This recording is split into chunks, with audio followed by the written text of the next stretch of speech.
¿Qué tienen en común el ADN, el grafeno, la toxicidad del plomo y las baterías de los autos? Y es que todo está conectado por el comportamiento químico del grupo 14. Buenos días, profesor. Hoy nuestro grupo le hablará un poco acerca del grupo 14, particularidades de sus elementos y algunas diferencias entre ellos que hacen este grupo de la tabla periódica.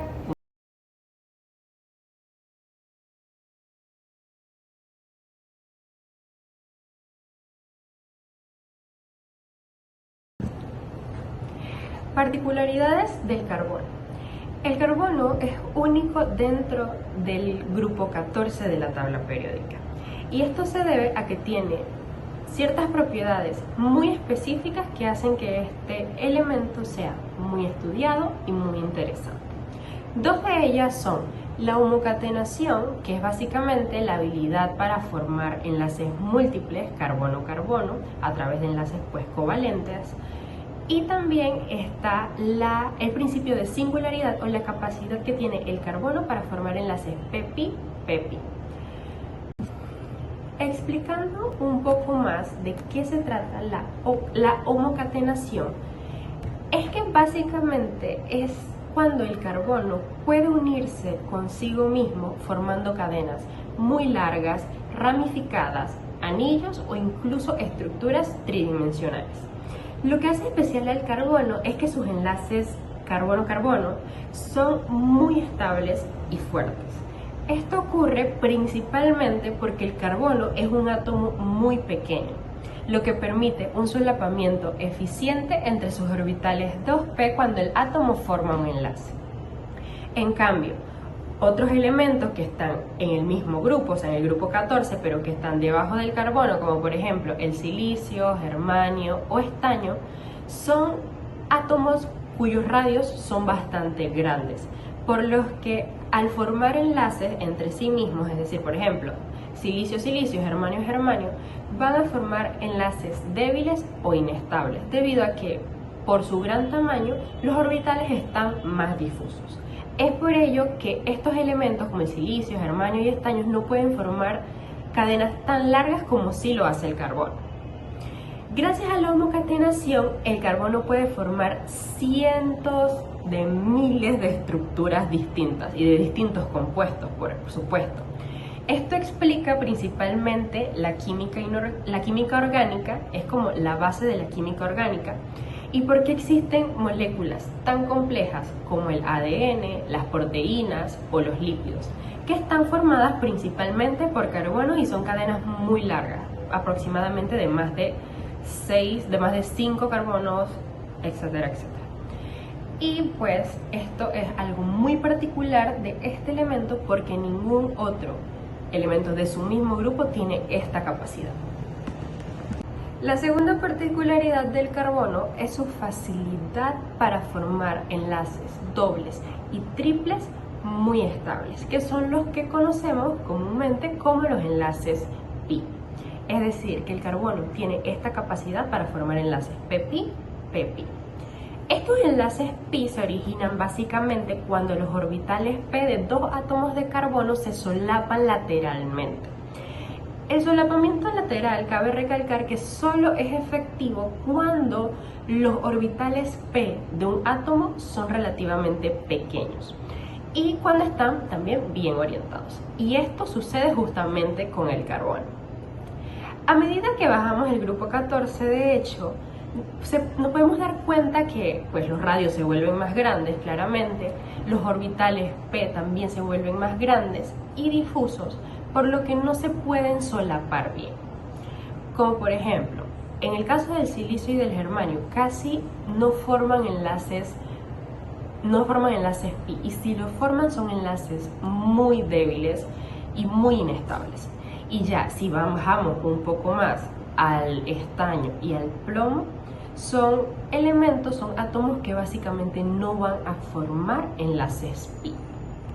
La capacidad que tiene el carbono para formar enlaces pp-pp le da las propiedades o permite la existencia de muchos fenómenos, situaciones, casos que estudiamos diariamente en la química, como por ejemplo la aromaticidad, como por ejemplo el benceno, los sistemas conjugados, permite como la existencia de materiales como el grafito, el grafeno, la existencia de polímeros conductores y explica el comportamiento de las moléculas biológicas complejas. En resumen, se podría decir que el carbono puede formar tanto enlaces sigma como enlaces pi de muy alta estabilidad, y eso lo vuelve. El carbono y el silicio, aunque vecinos en la tabla periódica, definen dos eras de innovación completamente diferentes, la era de la vida y la era digital. A continuación veremos similitudes y diferencias entre el carbono y el silicio. Similitudes y diferencias entre el carbono y el silicio. El carbono es un no metal y el silicio es un metaloide. Esta diferencia es fundamental porque condiciona su reactividad y el tipo de compuesto que forman. El carbono tiene como número atómico 6 y su configuración electrónica es 1s2, 2s2 y 2p2, mientras que el silicio tiene número atómico 14 y su configuración electrónica es 1s2, 2s2, 2p6, 3s2 y 3p2. Ellos se encuentran en el grupo 14, pero el carbono se encuentra en el periodo 2 y el silicio en el periodo de abajo, que es el 3. Ambos tienen 4 electrones de valencia en su capa externa, y eso es lo que tiene la tendencia a formar 4 enlaces covalentes. Ambos pueden formar también enlaces sigma y adoptan geometría tetraédrica en compuestos como el metano y el silano. También comparten estados de oxidación típicos como el -4 y el +4, que generan compuestos análogos, por ejemplo el tetracloruro de carbono y el tetracloruro de silicio. Entre las diferencias tenemos que el tamaño atómico, el carbono es mucho más pequeño y tiene orbitales 2p compactos. Esto permite que haya un mejor solapamiento lateral de los enlaces pi-pi, lo que da lugar a enlaces fuertes. Por eso el carbono puede formar enlaces dobles y triples que vienen siendo muy estables. El silicio como metaloide es más grande y tiene orbitales 3p más difusos. Estos orbitales permiten solapamiento frontal entre enlaces sigma, pero no permiten solapamiento lateral eficiente, por lo que los enlaces pi entre átomos de silicio prácticamente no existen porque son muy inestables. Son muy raros y son muy inestables. Como consecuencia, el carbono tiene extraordinaria catenación, formando largas cadenas y estructuras complejas, mientras que el silicio tiene catenación limitada, formando cadenas cortas y fácilmente oxidadas. El carbono va a formar el dióxido de carbono, una molécula con enlaces dobles entre el carbono y el oxígeno, que tienen un componente pi muy importante, mientras que el dióxido de silicio no va a tener enlaces pi, sino va a tener enlaces sigma de silicio, oxígeno y silicio. Esto explica la enorme diferencia que el dióxido de carbono es un gas y el dióxido de silicio es un sólido extremadamente duro e insoluble. El dióxido de carbono y el dióxido de silicio. El dióxido de carbono va a ser una molécula discreta lineal que va a tener un enlace doble de carbono y oxígeno, como vemos en la imagen. Un carbono unido a 2 oxígenos mediante enlaces dobles, con un ángulo de 180 grados. Él va a tener unas fuerzas intermoleculares débiles por las fuerzas de dispersión y por ello él es un gas a temperatura ambiente. Mientras que el dióxido de silicio no va a formar moléculas individuales, va a ser en una red como están en la imagen. ¿Y por qué? Porque el silicio no favorece enlaces dobles silicio-oxígeno estables. Su tamaño va a impedir que se dé un solapamiento pi-pi eficaz como se da con el carbono. Como lo dije, va a formar una red covalente tridimensional. Cada átomo de silicio está tetraédricamente coordinado con 4 oxígenos y cada oxígeno se une a 2 tetraedros que va a ser enlace silicio-oxígeno-silicio, como se ve en la imagen. Va a ser una estructura típica, está en el cuarzo y en el sílice vitrea. Resultado es que el silicio es un sólido duro que va a tener un alto punto de fusión mientras que el dióxido de carbono es muy bajo en fusión. La solubilidad, el dióxido de carbono es muy soluble, mientras que el dióxido de silicio no. El dióxido de carbono es ácido débil y forma carbonatos, y el dióxido de silicio es muy inerte químicamente. Entonces, las fuerzas intermoleculares, el dióxido de carbono tiene fuerzas débiles y el dióxido de silicio tiene una red muy fuerte de silicio, oxígeno y silicio. Reactividad de alcanos y silanos. Los alcanos tienen una baja reactividad debido a la estabilidad de sus enlaces carbono-carbono y carbono-hidrógeno, que son fuertes, no polares y difíciles de romper. Ellos reaccionan en condiciones extremas. Suelen realizarse en alta energía, en calor, ultravioleta o catalizadores, y tienen reacciones claves como con el oxígeno, que da de resultado CO2 y agua, una halogenación por radicales libres y pirólisis. Mientras que los silanos tienen una mayor reactividad porque son menos estables que los alcanos. Ellos se descomponen fácilmente con el oxígeno por la gran estabilidad que tiene el enlace silicio-oxígeno. El enlace reactivo silicio-oxígeno es clave para la hidrosililación, una reacción de adición catalítica donde el silano reacciona con dobles o triples enlaces, que son los alquenos o los alquinos. La polaridad es que el enlace silicio-hidrógeno tiene más carácter hidruro, afectando su comportamiento químico. El carbono es un elemento que destaca por su versatilidad estructural. Los compuestos de intercalación se originan cuando los clústeres de carbono son agregados de un número específico. Los nanotubos de carbono se forman al enrollarse una lámina. Hidrólisis de los tetraluros. Los elementos del grupo 14 tienen la capacidad de formar enlaces con 4 halógenos, dando lugar a los tetraluros. Estos tetraluros tienen fórmula general MX4, siendo M los elementos del grupo 14 y X los halógenos. Estos compuestos en general poseen geometría tetraédrica y enlaces covalentes. A pesar de su apariencia similar, pues estos tienen un comportamiento distinto al enfrentarse al agua. La hidrólisis ocurre cuando hay una ruptura de los enlaces carbonoide-halógeno, los cuales ocurren por acción del agua, dando lugar a hidróxidos u óxidos. La facilidad de hidrólisis depende de ciertos factores, los cuales determinan si la hidrólisis ocurre de una forma más rápida o no ocurre. Un factor es el tamaño del átomo central. Mientras más grande es el átomo central, pues es más asequible para el agua hacer el ataque nucleofílico. Por lo tanto, va a haber una hidrólisis de una forma mucho más rápida. Otro factor son los orbitales vacantes de los átomos centrales. El carbono no posee orbitales de vacíos, por lo que no puede haber un ataque nucleofílico del agua. Sin embargo, los otros elementos sí tienen disponibilidad de estos orbitales, por lo que sí ocurre un ataque nucleofílico del agua. Otro factor es la estabilidad del estado +4. Para el carbono, el estado +4 ya sabemos que es común. Lo podemos ver en compuestos orgánicos y también inorgánicos.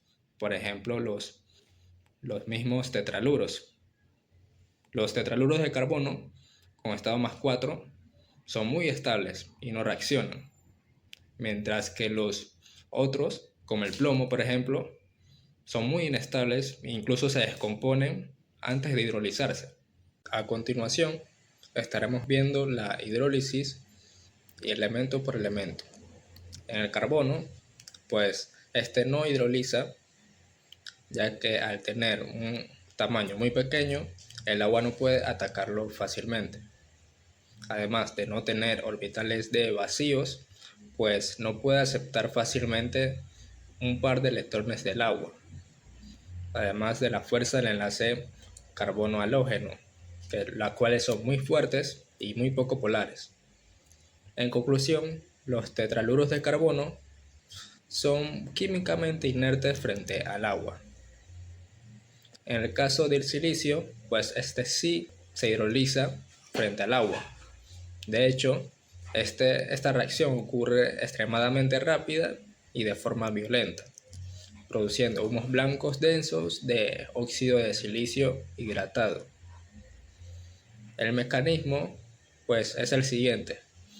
El agua ataca al silicio, el cual sí tiene, como vimos, orbitales d disponibles, y mediante la formación de intermediarios, pues estos intermediarios se descomponen finalmente en óxido de silicio y también se obtiene en esta reacción haluros de hidrógeno. Los tetracloruros de germanio, al igual que los del silicio, también se hidrolizan, aunque no ocurre de igual forma violenta. También forma intermediarios como el hidróxido de germanio, que al final se descompone en óxido de germanio, dando como producto final dióxido de germanio y además el haluro de hidrógeno. En el caso de los tetracloruros de estaño, pues estos también se hidrolizan parcialmente, ya que dependen del pH. En agua pura se forma una mezcla de hidróxido de estaño y de óxidos de estaño hidratados, que en exceso de base se forma el hexahidroxiestanato, el cual es muy estable y tiene carga de 2-, dando como producto final de esta hidrólisis el óxido de estaño normalmente hidratado y el haluro de hidrógeno. En el caso de los tetrahaluros de plomo, pues estos son muy inestables, ya que el plomo en estado inicialmente +4 tiende a reducirse a +2. Y al hidrolizarse, pues ocurren dos procesos, el cual es la hidrólisis, en el cual se forman hidróxidos de plomo, y la disproporción del plomo +4 a plomo +2, más el óxido del dióxido de plomo, dando como productos finales una mezcla de dióxido de plomo y óxido de plomo, más el haluro de hidrógeno. En general podemos ver una tendencia de facilidad de hidrólisis aumentar al bajar en el grupo. El factor decisivo en la facilidad de hidrólisis es la disponibilidad de los orbitales d y el tamaño de los átomos centrales. Los productos finales siempre tienden a ser los óxidos de los átomos del grupo 14 y los haluros de hidrógeno. Como ya vimos, los factores principales que afectan la hidrólisis de los tetraluros son con respecto a los átomos centrales, pero también juegan un papel muy importante los halógenos, ya que estos afectan la fuerza del enlace, la polarizabilidad del enlace y la polaridad del enlace, además de la estabilidad del ácido que se forma. Para cualquier átomo central del grupo 14, exceptuando el carbono, la tendencia básica es la siguiente. Los tetraluros con halógenos más pesados se hidrolizan más fácilmente. Esto significa que un tetraioduro de silicio hidrolizará más fácilmente con un tetrafluoruro de silicio. ¿Y por qué ocurre esto? Los enlaces carbonoide-halógeno se hacen más débiles porque el tamaño del halógeno aumenta.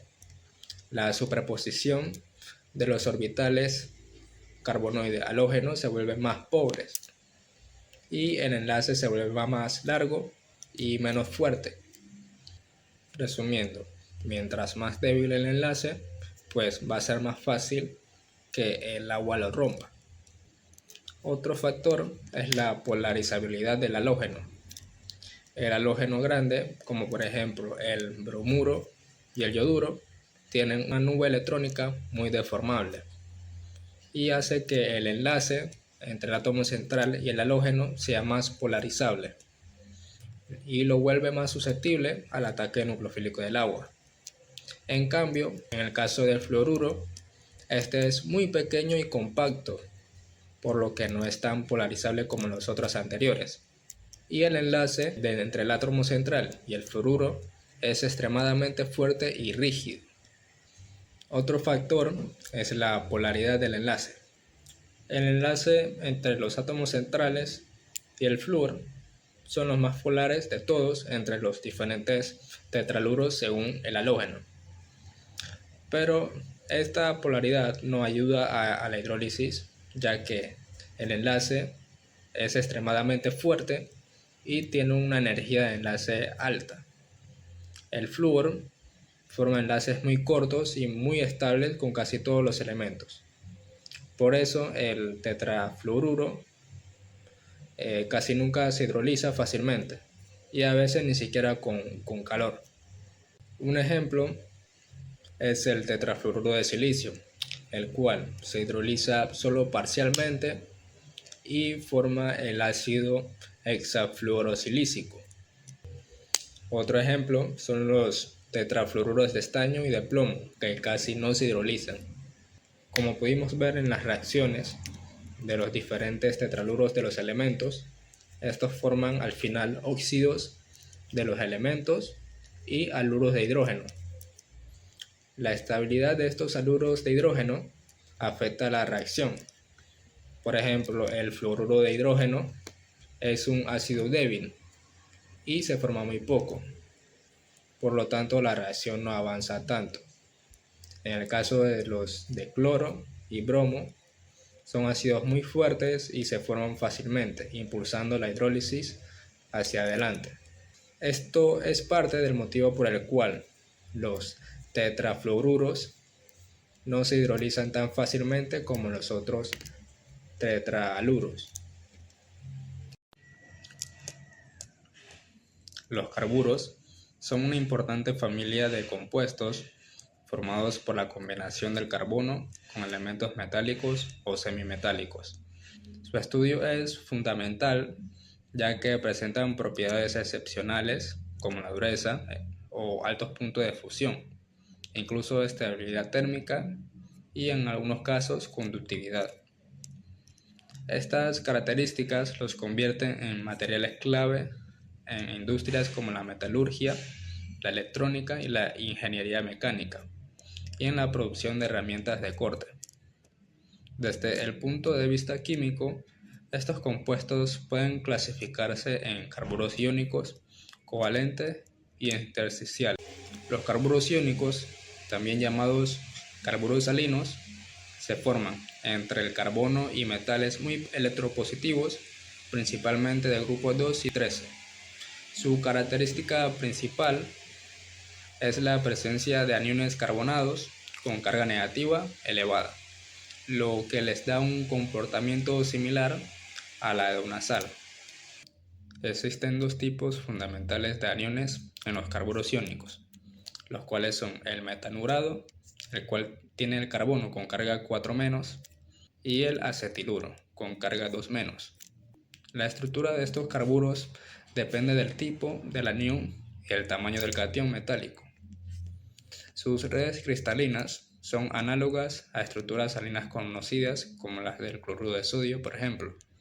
Un ejemplo de un carburo con carga 2- es el carburo de calcio. En esta estructura, cada calcio 2- está rodeado por 6 aniones acetiluro 2-. Los iones acetiluro se disponen paralelos entre sí. Un ejemplo de un carburo con el carbono teniendo carga 4- es el carburo de berilio, el cual tiene estructura antifluorita. El anión metalurado ocupa el centro del cubo. Los cationes berilio 2+ ocupan todos los huecos tetraédricos. Cada carbono con carga 4- está coordinado por 8 berilios con carga 2+, y cada berilio con carga 2+ está coordinado por 4 carbonos con carga 4-. Los carburos iónicos se producen principalmente por reducción carbotérmica, aunque el método específico depende del metal. Un ejemplo de esta síntesis es con carburo de calcio, el cual reacciona con el carbono a temperaturas de 2000 a 2200 grados Celsius en hornos eléctricos y con atmósfera de carbono coque. El producto, el carburo de calcio, se obtiene en forma sólida gris. Otra ruta sintética es mediante la reacción del metal con el carbono. Algunos metales ligeros forman carburos iónicos al combinarse directamente con carbono sólido a temperaturas altas. Un ejemplo es con el berilio y el aluminio, en el cual reaccionan para dar lugar cada uno a carburos de berilio y de aluminio, usado cuando los metales tienen puntos de fusión razonables o se trabaja con vapor de carbono. Algunas propiedades de estos carburos iónicos son la capacidad de reaccionar con agua. Por ejemplo, el carburo, en el cual el carbono tiene carga 4-, reacciona con agua para dar metano. El ion acetiluro reacciona con agua para formar acetileno. Estos compuestos iónicos son térmicamente estables, pero químicamente muy reactivos en condiciones húmedas. Son muy buenos reductores a altas temperaturas. Los carburos covalentes se forman principalmente entre carbono y elementos no metálicos o semimetálicos de los grupos 14 y 13, especialmente silicio y el boro. En estos compuestos, el enlace es fuerte, direccional y predominantemente covalente, lo que les otorga propiedades extremas como alta dureza, gran resistencia química y puntos de fusión muy elevados. Los carburos covalentes presentan estructuras de red continua similares a las del diamante o estructuras hexagonales compactas. Las dos más importantes son el carburo de silicio y el carburo de boro. La estructura del carburo de silicio presenta una gran cantidad de polimorfos llamados politipos, pero los dos más importantes son la estructura tipo zigblenda cúbica, la cual es similar a la del diamante, pero alternando átomos de silicio y carbono. Cada átomo está tetracoordinado en la estructura, con una distribución silicio-carbono, formando una red tridimensional. A este tipo de estructura se lo conoce como beta carburo de silicio. También presenta estructura tipo bursita hexagonal, la cual es similar a la del sulfuro de zinc, con capas apiladas AB con alternancia silicio-carbono. Este tipo pertenece a los alfa carburo de silicio. Algunas propiedades destacadas son el enlace fuertemente covalente, la estructura extremadamente rígida y de semiconductor amplio. El carburo de boro tiene una de las estructuras más complejas entre los carburos. Sus celdas están formadas por isocaedros de boro, cadenas lineales de boro-carbono-boro o carbono-boro-carbono entre los isocaedros. Además, tiene una red tridimensional muy rígida. En cuanto a su coordinación, los isocaedros se conectan punta con punta y cara con cara por medio de átomos de carbono. La síntesis de los carburos covalentes requieren altas temperaturas para que se formen sus redes. La síntesis, por ejemplo, del carburo de silicio, el cual se le conoce como proceso de Acheson, es el método más grande del mundo para producir carburo de silicio. Su reacción principal es mediante óxido de silicio más el carbono a temperaturas de 2000 a 2500 grados Celsius. Los materiales usados son arena de dióxido de silicio, coque o carbón de alta pureza y energía eléctrica. Como podemos ver, se requieren condiciones cercanas a 2400 grados Celsius y una atmósfera reductora. Otros métodos alternativos para carburos covalentes son la síntesis por vapor, el método Sol-Gel para el carburo de silicio nanoestructurado y la reacción directa entre el silicio más el carbono. Los carburos intersticiales son compuestos formados por metales de transición de los grupos 3 a 6, que incorporan átomos pequeños de carbono dentro de los huecos intersticiales de sus redes metálicas compactas. Este tipo de carburo es muy diferente a los otros dos, ya que no forman aniones. El átomo de carbono se sitúa en huecos octaédricos o tetraédricos de la red metálica y presenta un enlace metálico covalente muy fuerte. Como resultado, exhiben propiedades extraordinarias de dureza comparable a materiales cerámicos, los cuales exhiben puntos de fusión altos y gran conductividad eléctrica. La estructura de estos carburos depende del metal de transición y su red metálica original. Los tipos más comunes son la estructura tipo cloruro de sodio, las cuales ocupan huecos octaédricos. También es la estructura más común en los carburos intersticiales. Algunos ejemplos son los carburos de titanio y de circonio. El metal titanio y circonio forman una red FCC. Los átomos de carbono ocupan todos los huecos octaédricos, resultando en estructuras tipo cloruro de sodio, pero con el metal en posición del sodio y el carbono en la posición del cloruro.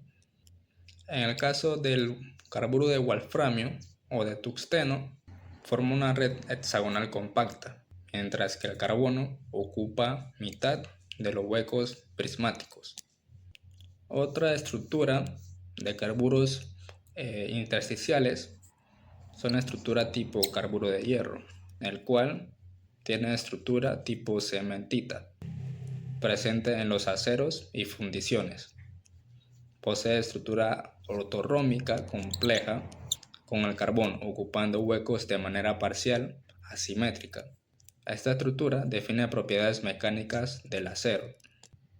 Los carburos intersticiales se preparan principalmente por carburación, es decir, introduciendo carbono en el metal a alta temperatura. Esta reacción requiere condiciones de 1500 a 2000 grados Celsius. El metal se calienta en contacto directo con grafito o con coque, y también sus condiciones tienen atmósferas inertes. Otro método es la carburación en fase sólida, en la cual el metal se mezcla con carbón activo, se compacta y se calienta, usado para sintetizar el carburo de titanio, carburo de circonio y carburo de hafnio. Las propiedades de estos carburos intersticiales, pues, al igual que los anteriores, poseen una dureza muy alta, similar a las de los carburos covalentes, altísimos puntos de fusión, buena conductividad eléctrica y térmica, e inercia frente a ácidos.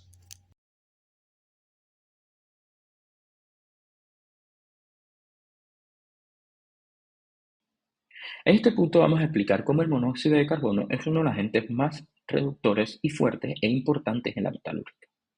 El monóxido de carbono es uno de los agentes reductores más importantes en procesos metalúrgicos, especialmente en las reducciones de óxidos metálicos a altas temperaturas. En este caso se utilizan altos hornos. Su poder reductor se explica termodinámicamente hablando por su capacidad de oxidarse a dióxido de carbono en un proceso altamente exergónico, donde vemos la reacción donde el monóxido de carbono reacciona con oxígeno para formar dióxido de carbono. En este punto vamos a ver la interpretación del diagrama de Elingham. El diagrama de Elingham representa la energía libre de Gibbs estándar de diversos óxidos en función de su temperatura. Como corresponde, nosotros vamos a ver la formación del dióxido de carbono a partir del oxígeno y el monóxido de carbono.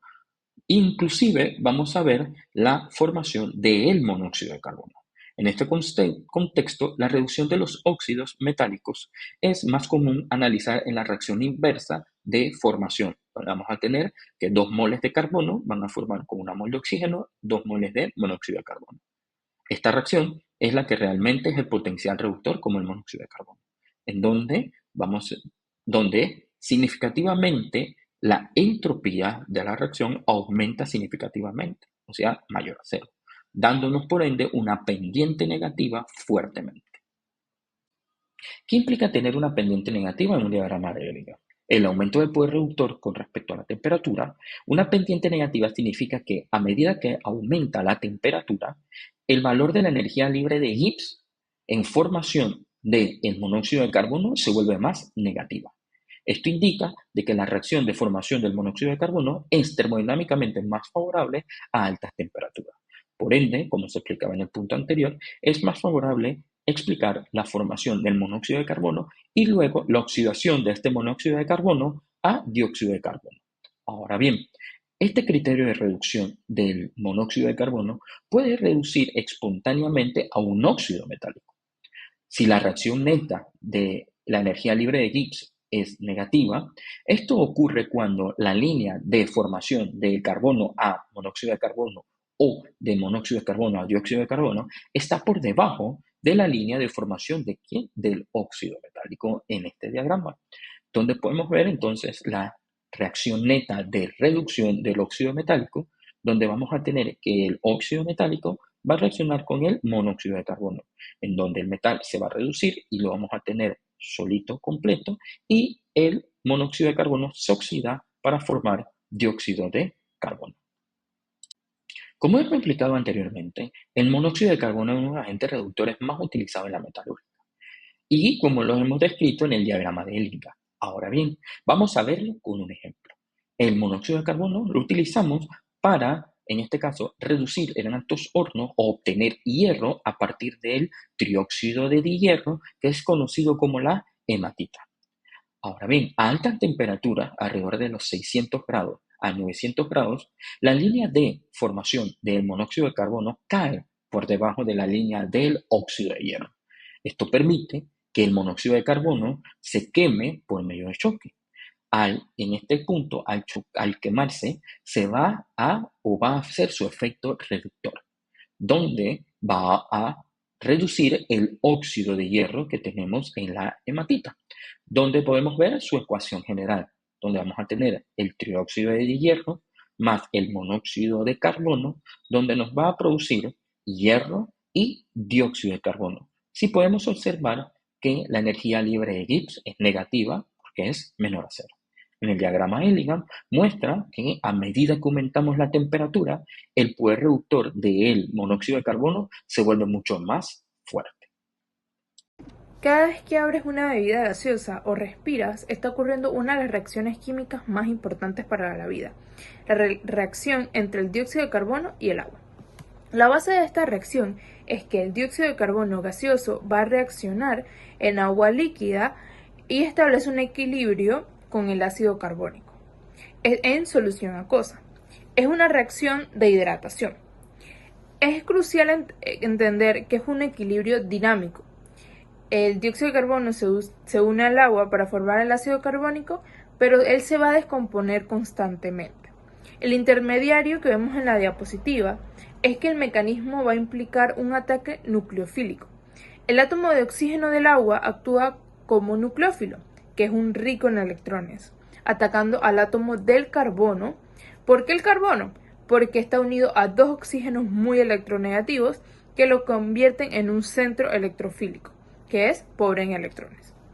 Este ataque va a reorganizar los electrones y tras una rápida transferencia de protones se estabiliza para formar la molécula de ácido carbónico. Tenemos al lado derecho los equilibrios secundarios. Se llama el sistema tampón. Una vez que el ácido carbónico se ha formado, inmediatamente entra en juego el concepto de equilibrio secundario, que son cruciales para entender sus efectos biológicos y ambientales. El ácido carbónico es un ácido débil y por lo tanto se va a disociar. La primera disociación es que el ácido carbónico pierde un protón y se convierte en el ion bicarbonato. Y la segunda disociación es que el ion bicarbonato va a perder un segundo protón y se convierte en el ion carbonato.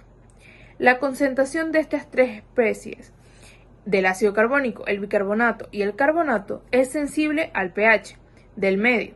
La liberación de iones en estas disociaciones es la razón por la que el CO2 disuelto hace que el agua sea más ácida, un fenómeno conocido como la acidificación.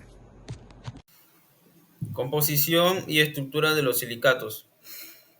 El silicio es uno de los elementos más abundantes del universo y también de la corteza terrestre, donde solamente es superado por el oxígeno. Gracias a esta enorme disponibilidad, los silicatos representan la clase mineral dominante. Cerca del 90% de los minerales de la corteza pertenecen a esta familia. Los silicatos están compuestos esencialmente por silicio y oxígeno, los dos elementos más abundantes de la corteza, y esto explica su importancia tanto geológica como industrial. La base estructural de todos los silicatos es el tetraedro de silicio-oxígeno, un grupo formado por un átomo de silicio rodeado por 4 átomos de oxígeno. Dependiendo de cómo se enlacen entre sí, estos forman diferentes subclases de silicatos. Los tetraedros permanecen aislados o conectarse compartiendo oxígeno para formar pares, anillos, cadenas, láminas o redes tridimensionales. Esta forma de enlazarse define la estructura, la composición y muchas de las propiedades físicas de cada grupo. Ortosilicato. Los ortosilicatos representan la forma más simple de organización del tetraedro. Este tetraedro está formado por un átomo de silicio en el centro, unido a 4 átomos de oxígeno en los vértices, adoptando una geometría tetraédrica con un ángulo de 109,5. Característico de la hibridación sp3 del silicio.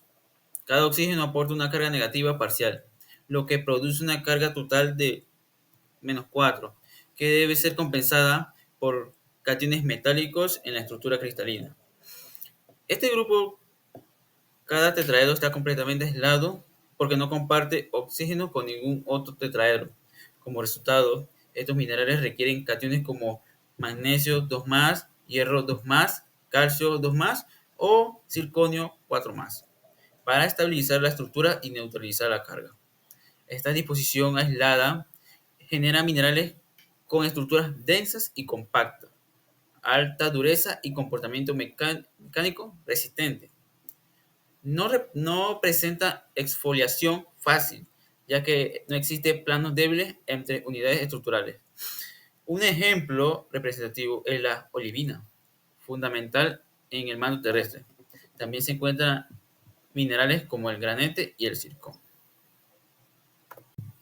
Pirosilicato. Los pirosilicatos presentan un grado mayor de polimerización. Dos tetraedros se enlazan compartiendo un solo oxígeno, formando el anión Si2O7 con una carga formal de 6-. Se origina por la condensación de dos grupos silicatos con una carga formal de 4-, compartiendo un solo oxígeno.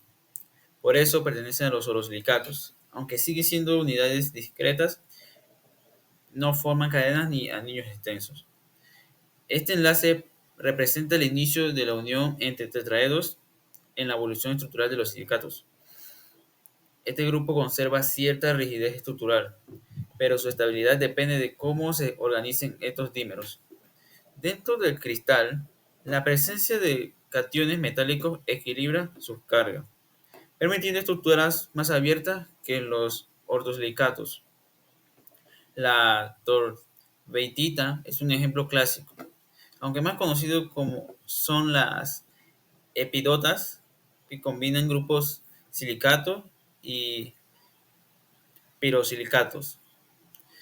Estos minerales aparecen en rocas metamórficas y en ambientes donde el calcio y el aluminio son abundantes. Ciclosilicatos. En los ciclosilicatos, cada tetraedro comparte 2 oxígenos, permitiendo la formación de anillos cerrados. Los más comunes son los de 6 tetraedros, Si6 o 18 con una carga formal de 12-, aunque existen anillos de 3 y 4. La forma de anillos le da gran simetría estructural, lo que se refleja en su ámbito cristalino. Por ejemplo, los minerales con anillos de 6 tetraedros frecuentemente cristalizan en sistemas hexagonales o trigonal romboédricos. El anillo funciona como una unidad rígida y estable, mientras que la estructura total se completa con cationes intersticiales como aluminio 3+, berilio 2+, magnesio 2+, o sodio más, que mantienen la red cohesionada. Por esta razón, muchos silicatos tienen alto valor gemológico. Tenemos ejemplos importantes como el berilio, que incluye variedades como esmeralda y aguamarina, la turmalina, que es caracterizada por su diversidad química, y la cordierita, que presenta pleocroismo notable. Metasilicatos. Los metasilicatos corresponden principalmente a los inosilicatos, donde los tetraedros se enlazan compartiendo dos oxígenos formando cadenas lineales infinitas. La unidad repetitiva es SiO3 con una carga formal de 2-. Estas cadenas pueden ser simples, conocidas como piroxenos, es una sola cadena de tetraedros extendiéndose indefinidamente. Los piroxenos son comunes en rocas ígneas y metamórficas y tienen propiedades ópticas características. Ejemplos, tenemos la enstatita, que es MgSiO3, y dióxido, CaMgSi2 o 6. Tenemos a los dobles, que es también conocido como anfíboles. Son dos cadenas simples enlazadas entre sí de forma alternada, creando una estructura más compleja. Ejemplo, la hornblenda. Estas cadenas generan estructuras alargadas y buena exfoliación en una dirección y una variedad química bastante amplia. Filosilicato. Los filosilicatos están formados por láminas bidimensionales, donde cada tetraedro comparte 3 oxígenos, generando redes de anillos hexagonales. El cuarto oxígeno, llamado apical, se une a una capa octaédrica, compuesta por cationes como magnesio 2+, aluminio 3+, o hierro 2+. Estas láminas pueden arreglarse como una estructura de una relación de 1:1, T-O, como en la caolinita, en una estructura de una relación de 2:1, TOT, como el talco, las micas y varias arcillas. La clave de este grupo es la exofiliación perfecta. Las láminas están unidas entre sí por fuerzas muy débiles, van der Waals, o por cationes interlaminares, como el catión potasio en las micas, lo que permite separarlas fácilmente. Bueno, aunque podemos ver en la figura, los silicatos están formados por, en A, unas capas octaédricas de cationes como oxígeno y hidróxidos. En B, capas tetraédricas, como el tetraedro de los silicatos, compartiendo 3 oxígenos basales. En C, ambas capas se apilan formando láminas TO. En la D, la unión ocurre mediante el oxígeno apical del tetraedro. E, tenemos una vista superior del arreglo hexagonal de tetraedros. Tectosilicatos. Los tectosilicatos representan el grado máximo de polimerización. Aquí todos los tetraedros comparten sus 4 oxígenos, formando una red tridimensional continua y extremadamente estable. Su forma ideal es SiO2. Esta estructura da mineral duro, sin exfoliación y altamente resistente. El mejor ejemplo es el cuarzo, conocido por su dureza y estabilidad. Sin embargo, la mayoría de los tectosilicatos presentan sustitución de Si4+ por Al3+ o el aluminio 3+, lo que genera déficit de carga. Para compensar, se incorporan cationes como el sodio, potasio o el calcio en los espacios de la estructura. Esto origina los importantes grupos de feldespato alcalino como el potasio y el sodio, y el plagioclasas como el sodio y calcio. Efecto del par inerte. principalmente en el estaño y en el plomo. El efecto del par inerte aparece en los elementos pesados del grupo 14, como lo son el estaño y el plomo, y consiste en que básicamente el par de electrones del subnivel Ns2 se vuelve poco disponible para formar enlaces. Es decir, que de alguna forma u otra, para decirlo de manera más sencilla, ese par de electrones no quiere reaccionar y se queda inerte. Pero, ¿por qué pasa esto? A medida que bajamos de grupo, la carga nuclear, el número de electrones internos y los efectos relativistas de un átomo van aumentando. Estos efectos lo que hacen básicamente es estabilizar muchísimo los orbitales S, bajándolos así de energía. Como resultado, el par Ns2 cuesta mucho sacarlo o utilizarlo para enlazar o pues, formar enlaces con otros átomos. Esto significa que los elementos pesados prefieren no perder esos electrones y tenerlos como un par inerte. Pero ¿cómo afecta esto a los estados de oxidación? Debido al par inerte, el estado más 4 se vuelve menos estable y el estado más 2 se vuelve más estable al descender en el grupo. Por eso el estaño puede existir tanto con número de oxidación más 2 como más 4.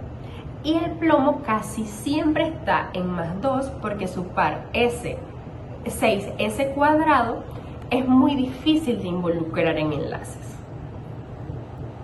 Las consecuencias que provoca el efecto del par inerte están directamente relacionadas a la reactividad. Por ejemplo, en el caso del SN2+, es un muy buen reductor porque puede oxidarse entonces a SN4+. En el caso del SN4+, es un buen oxidante porque puede reducirse a SN2+. Y asimismo ocurre con el plomo 2+, que es muy estable y difícil de oxidar, y el plomo 4+, que es un oxidante muy poderoso porque se reduce casi espontáneamente a plomo 2+. La relevancia que tiene el efecto del par inerte en la vida real es principalmente las baterías de plomo ácido, porque estas funcionan porque el dióxido de plomo, o con número de oxidación Pb4+, se reduce naturalmente a plomo 2+. La toxicidad del plomo también se explica un poco con este efecto del par inerte, debido a que, como es tan estable, el plomo 2+ puede reemplazar al calcio 2+ y unirse a las proteínas, y es por eso que el plomo es muy tóxico. Y en el caso del estaño, tanto el estaño 2+ como el 4+, se utiliza como un catalizador y como agente reductor en síntesis. Conclusiones. El grupo 14 representa una de las familias más fascinantes y versátiles de la tabla periódica, donde se manifiesta de manera extraordinaria cómo las propiedades periódicas determinan la química y las aplicaciones de los elementos.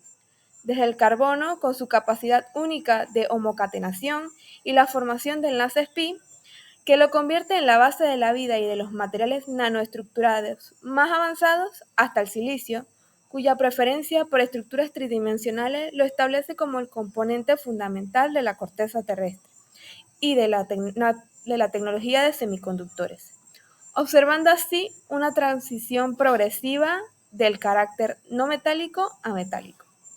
La comparación entre el dióxido de carbono molecular y el dióxido de silicio polimérico, la diferencia de reactividad entre alcanos y los silanos y la enorme diversidad estructural de los silicatos demuestran que pequeñas variaciones en el tamaño atómico y energía del enlace generan consecuencias profundas en la estructura y reactividad.